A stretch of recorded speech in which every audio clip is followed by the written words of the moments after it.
Construit il y a quelques années, le parc industriel et commercial de Maluku attire les investisseurs privés et étrangers. La société rwandaise Crystal Venture, qui a fait ses preuves au Rwanda, entend injecter 200 millions de dollars dans cette zone pour la finalisation de quelques travaux. Le président de cette société en a visité le 1er octobre dernier et a été épaulé par le ministre en charge du partenariat public-privé, Denis Christel Sassou Nguesso.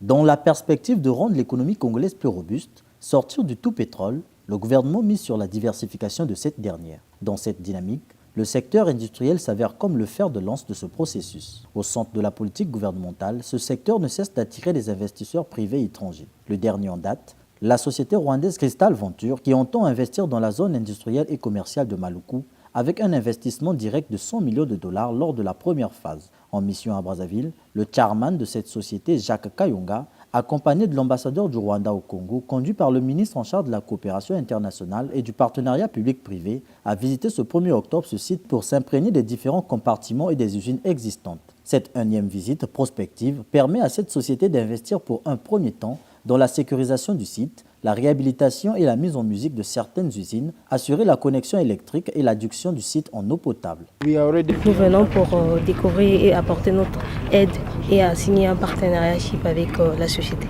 Le fait qu'on va créer beaucoup de sociétés, beaucoup de compagnies et beaucoup d'usines ici, nous allons avoir une estimation plus large des employés que nous allons recevoir après.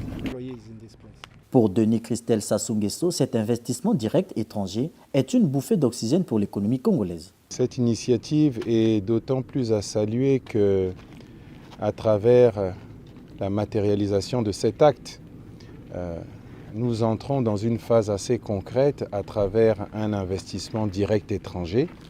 Et c'est l'orientation et le sens dans lequel nous voulons conduire un certain nombre de projets dans le cadre du quinquennat que nous entamons. Et c'est également l'instruction de son Excellence Monsieur le Président de la République de faire en sorte que nous puissions continuer à mailler notre pays d'infrastructures, à développer des projets qui puissent se réaliser sous des mécanismes de financement assez innovants. Et l'investissement direct étranger en est un.